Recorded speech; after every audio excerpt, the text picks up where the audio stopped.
Classroom से बाहर निकलते ही रागिनी ने राजीव से कहा, अरे राजीव, केमिस्ट्री मेरी समझ में नहीं आ रही है। क्या तुम मेरे कमरे पर आकर मुझे समझा सकते हो? हाँ, लेकिन छुट्टी के दिन ही आ पाऊंगा। ठीक है, तुम मेरा मोबाइल नंबर ले लो और अपना नंबर दे दो। मैं इस रविवार को तुम्हारा इंतजार करूंगी। मेरा कमरा नीलम टॉकीज के पास ही है। वहाँ पहुँचकर मुझे फोन कर देना, मैं तुम्हें ले लूंगी। रविवार को राजीव रागिनी के घर में पहुंचा। रागिनी ने बताया कि उसके साथ एक लड़की और रहती है। वह कंप्यूटर का कोर्स कर रही है। अभी वह अपने गांव गई है। राजीव ने रागिनी से कहा कि वह केमिस्ट्री की किताब निकाले और जो समझ में न आया है वह पूछ ले। रागिनी ने किताब निकाली और बहुत देर तक दोनों सूत्र हल करते रहे। अचानक रागिनी उठी और बोली, मैं चाय बना कर लाती हूँ। राजीव मना करना चाह रहा था, लेकिन तब तक वह किचन में पहुँच गई थी। थोड़ी देर में वह एक बड़े से मग में चाय लेकर आ गई। राजीव ने मग लेने के लिए हाथ बढ़ाया, तभी मग की चाय उसकी शर्ट पैंट पर गिर गई। सॉरी राजीव, गलती मेरी थी। मैं दूसरी चाय बना कर लाती हूँ। तुम्हारी शर्ट पैंट दोनों खराब हो गई है। ऐसा करो, कुछ देर के लिए तौलिया लपेट लो, मैं इन्हें धो कर लाती हूँ। पंखे की हवा में जल्दी सूख जाएंगे, तब मैं प्रेस कर दूंगी। राजीव ना करता रहा, लेकिन रागिनी उसकी ओर तौलिया उछालकर भीतर चली गई। राजीव ने शर्ट पैंट उतार कर तौलिया लपेट लिया। तब तक रागिनी दूसरे मग में चाय लेकर आ गई थी। वह शर्ट पैंट लेकर धोने चली गई। राजीव ने चाय खत्म की ही थी कि रागिनी कपड़े फैलाकर वापस आ गई। उसने ढीला ढाला गाउन पहन रखा था। राजीव ने सोचा शायद कपड़े धोने के लिए उसने ड्रेस बदली हो। अचानक रागिनी असहज महसूस करने लगी, मानो गाउन के भीतर कोई कीड़ा घुस गया हो। रागिनी ने तुरंत अपना गाउन उतार फेंका और उसे उलट पलट कर देखने लगी। राजीव ने देखा कि रागिनी गाउन के भीतर ब्रा और पैंटी में थी। वह जोश और संकोच से भर उठा। एकाएक हाथ बढ़ाकर रागिनी ने उसका तौलिया खींच लिया। राजीव अंडरवियर में सामने खड़ा था।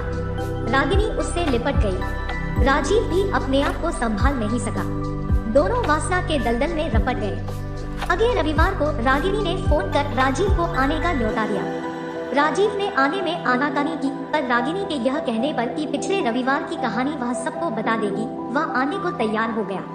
राजीव के आते ही रागिनी उसे पकड़कर चूमने लगी और गाउन की चेन खींचकर तकरीबन बिना कपड़ों के बाहर आ गई। राजीव भी जोश में था। पिछली बार की कहानी एक बार फिर दोहराई गई। जब ज्वार शांत हो गया, रागिनी उसे लेकर गोद में बैठ गई और उसके नाजुक अंगों से खेलने लगी। रागिनी ने पहले से रखा हुआ दूध का गिलास उसे पीने को दिया। राजीव ने एक ही घूंट में गिलास खाली कर दिया। अभी वे बातें कर ही रहे थे कि भीतर के कमरे से उसकी सहेली रमा निकलकर बाहर आ गई। रमा को देखकर राजीव चौंक उठा। रागिनी ने कहा कि घबराने की कोई बात नहीं है, वह उसकी सहेली है और उसी के साथ रहती है। रमा दोनों के बीच आकर बैठ गई। अचानक रागिनी उठकर भीतर चली गई। रमा ने राजीव को बाहों में भींच लिया। न चाहते हुए भी राजीव को रमा के साथ वही सब करना पड़ा। जब राजीव घर जाने के लिए उठा तो बहुत कमजोरी महसूस कर रहा था। दोनों ने चुम्बन लेकर उसे विदा किया। इसके बाद से राजीव उनसे मिलने में कतराने लगा। उनके फोन आते ही वह काट देता। एक दिन रागिनी ने स्कूल में उसे मोबाइल फोन पर उतारी वीडियो क्लिपिंग दिखाई और कहा कि अगर वह आने से इनकार करेगा तो वह इसे सबको दिखा देगी। राजीव डर गया और गाहे उनके कमरे पर जाने लगा। एक दिन राजीव के दोस्त सुरेश ने उससे कहा कि वह थकाका सा क्यों लगता है। इम्तिहान में भी उसे कम नंबर मिले थे। राजीव रोने लगा। उसने सुरेश को सारी बात बता दी। सुरेश के पिता पुलिस इंस्पेक्टर थे। सुरेश ने राजीव को अपने पिता से मिलवाया। सारी बात सुनने के बाद वे बोले, तुम्हारी उम्र कितनी है? 18 साल। और उनकी? इसी के लगभग। क्या तुम उनका मोबाइल फोन उठा कर ला सकते हो? मुझे फिर वहां जाना होगा। हाँ, एक बार। अब की बार जब रागिनी का फोन आया तो राजीव काफी नानुकर के बाद हूबहू उसी के जैसा मोबाइल लेकर उनके कमरे में पहुंचा। 2 घंटे समय बिताने के बाद जब वह लौटा तो उसके पास रागिनी का मोबाइल फोन था। मोबाइल क्लिपिंग देखकर इंस्पेक्टर चकित रह गए। यह उनकी जिंदगी में अजीब तरह का केस था। उन्होंने राजीव से एक शिकायत लिखवाकर दोनों लड़कियों को थाने बुला लिया।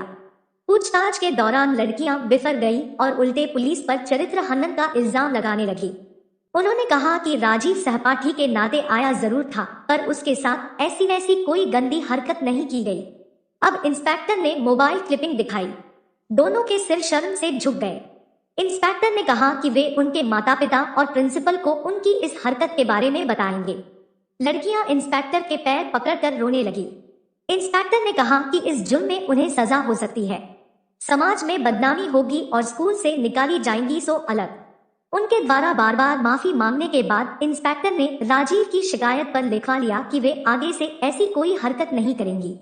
राजीव ने वह स्कूल छोड़कर दूसरे स्कूल में दाखिला ले लिया। साथ ही उसने अपने मोबाइल की सिम बदल दी। इस घटना को 7 साल गुजर गए। राजीव पढ़ लिख कर कंप्यूटर इंजीनियर बन गया। इसी बीच उसके पिता नहीं रहे। माँ की जिद थी कि वह शादी कर ले। राजीव ने माँ से कहा कि वे अपनी पसंद की जिस लड़की को चुनेंगी वह उसी से शादी कर लेगा। राजीव को अपनी कंपनी से बहुत कम छुट्टी मिलती थी। एन फेरों के दिन वह घर आ पाया। शादी खूब धूमधाम से हो गई। सुहागरात के दिन राजीव ने जैसे ही दुल्हन का घूंघट उठाया वह चौंक पड़ा। पलंग पर लाजवंती सी घुटनों में सिर दबाए रागिनी बैठी थी। तुम? राजीव ने चौंकते हुए कहा। हाँ मैं। अपनी गलती का प्रायश्चित करने के लिए अब जिंदगी भर के लिए फिर तुम्हारी देहरी पर मैं आ गई हूँ। हो सके तो मुझे माफ कर देना। इतना कहकर रागिनी ने राजीव को गले लगा लिया।